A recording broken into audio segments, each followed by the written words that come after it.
Most people don't think twice before getting into a rideshare. You check the license plate, maybe glance at the driver, and assume everything's fine because it's supposed to be. But the stories you're about to hear are from people who got into the wrong car, or worse, the right car at the wrong time. These are 3 disturbing rideshare horror stories from passengers. And after hearing them, you might start double-checking more than just the license plate.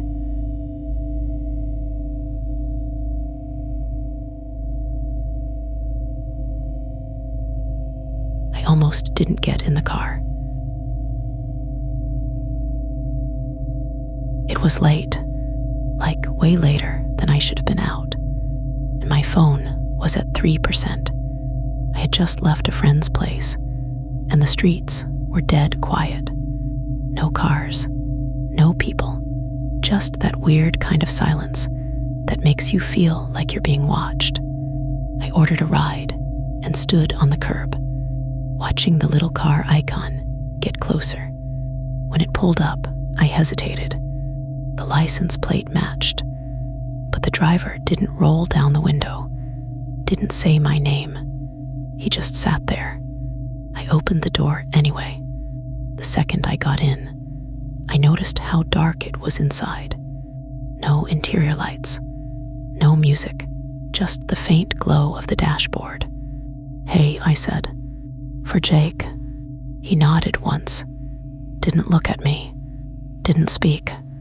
I told myself he was just one of those quiet drivers.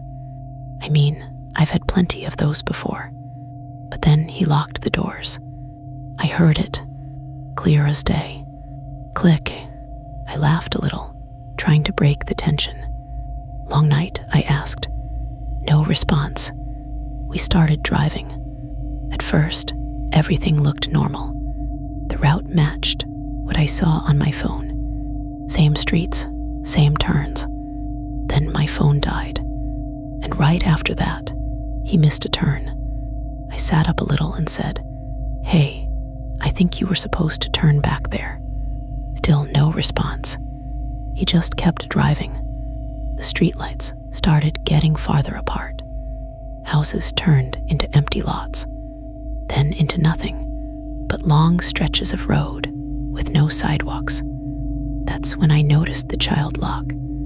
I reached for the handle and pulled. Nothing happened. I pulled it again. It was definitely locked. My chest tightened. "Hey, I think the door's locked," I said. Then he finally spoke, but not to answer me. "You shouldn't have gotten in," he whispered. I froze. "What do you mean?" He let out a slow breath, like he was holding it the entire time. Then he said, very calmly, "You're not the one I was supposed to pick up." My stomach dropped. I grabbed my phone out of instinct, forgetting it was dead. "I think there's been a mistake," I said, trying to keep my voice steady. "No," he said, "there wasn't." And then he turned off the main road into complete darkness. No houses, no lights, just dirt and gravel under the tires. I started panicking. "Stop the car, please, just stop the car." He didn't even slow down, so I did the only thing I could think of. I leaned forward and yanked on the steering wheel. The car swerved hard, tires screeching, and he slammed on the brakes. For a second, everything was dead silent. Then he unlocked the doors. "Click. Get out," he said. I didn't hesitate. I threw the door open and ran. I didn't look back. I didn't stop. I just ran until I saw lights again. When I finally made it back to a main road, I found a gas station. I begged the clerk to let me charge my phone. After about 20 minutes, I opened the app to order a new ride. When I checked the app, I noticed something very strange. The ride I had just taken was still waiting for me. The same car with the same license plate, still 5 minutes away.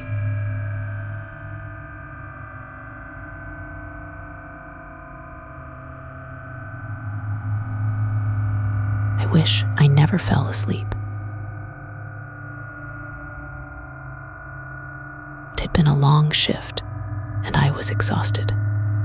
I got into the ride, confirmed my name, and everything seemed normal. The driver was actually pretty nice at first. We made small talk. He asked where I worked, how my night was. Just normal conversation. At some point, I must have dozed off. I don't know how long I was out, but when I woke up, something felt wrong. The car was still moving, but slower now. And the streets, I didn't recognize them. I sat up, trying to get my bearings. I asked the driver, "Hey, how far are we?" No answer. I looked at the driver. He was staring straight ahead, hands tight on the wheel. "Hey," I said louder, "where are we?" Still nothing. That's when I noticed the app. The trip had ended. My heart started racing. "Why did you end the trip?" He finally spoke. He said, "You look tired." That didn't make sense. "What?" I asked. He responded, "I didn't want to wake you." A cold feeling spread through my chest. I told him, "Okay, but you can just drop me off now." He shook his head slightly and said, "Not yet." I felt my throat go dry. "What do you mean, not yet?" He didn't answer.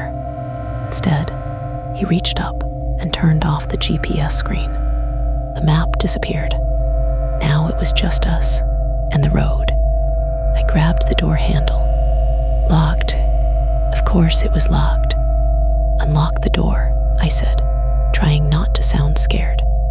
No response. "Unlock the door," I said again, louder this time. He let out a quiet laugh. "You fell asleep so easily." Every instinct in my body was screaming at me to get out. I looked around, searching for anything, any landmark, any sign, any other car. But there was nothing, just darkness. And then the car slowed to a stop. In the middle of nowhere, he turned his head slightly toward me for the first time. I couldn't see his full face, just the outline of his smile. "You're awake now," he said. My heart was pounding so hard, I thought I might pass out. Then suddenly, headlights appeared behind us. Another car. The driver tensed. I could feel it. The car behind us honked. It was loud and aggressive. He hesitated. Then he unlocked the doors. "Get out," he snapped. I didn't wait. I threw the door open and stumbled out onto the road. The car behind us slowed down, and the driver rolled down their window. "Are you okay?" they yelled. I turned back for half a second. My driver was already pulling away. By the time I looked back at the other car, he was gone. Completely. I checked the app. There was no record of the ride. No driver. No trip history. Just the ride I had originally ordered, still waiting to be picked up.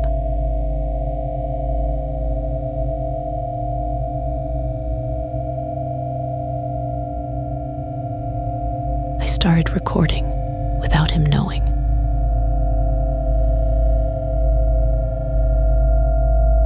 At first, it was just a gut feeling.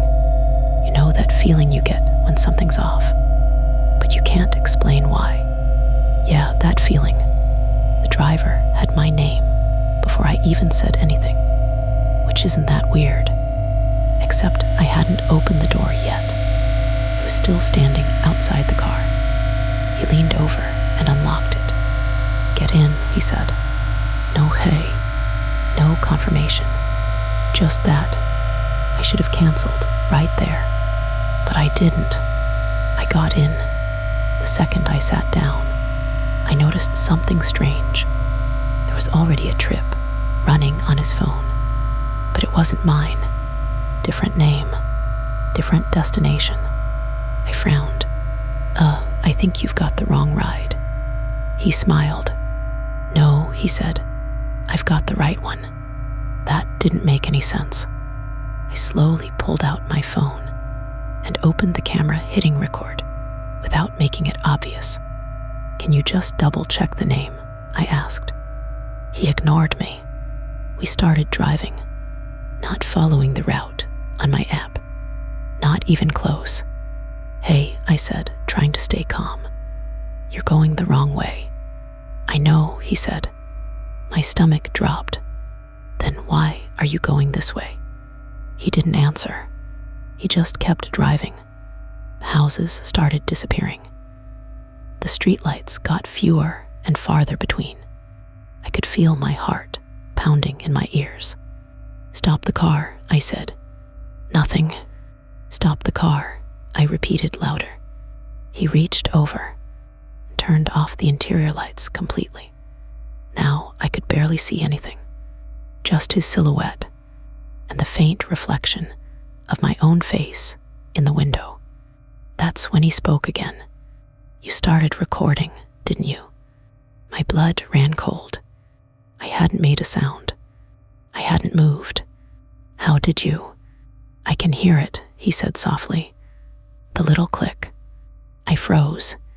We drove in silence for what felt like forever. Then he suddenly pulled over. Hard, gravel crunching under the tires. He turned to me fully this time and smiled.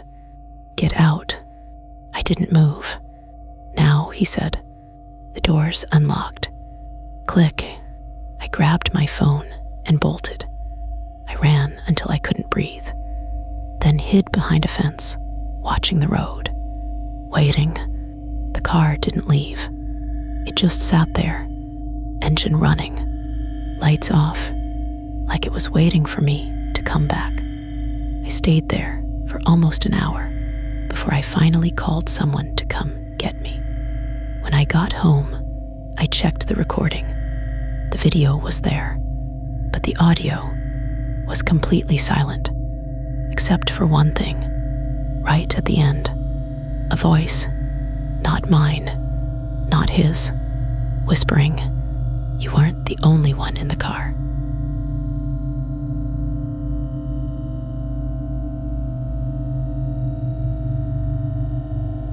If you made it this far, let me know which story got to you the most. And if you've ever had a strange or unsettling rideshare experience, I want to hear it.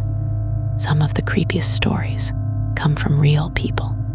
And who knows, your story might end up in the next video. Make sure you're subscribed to True Terra if you want more true horror stories like these, because the next one might be even worse.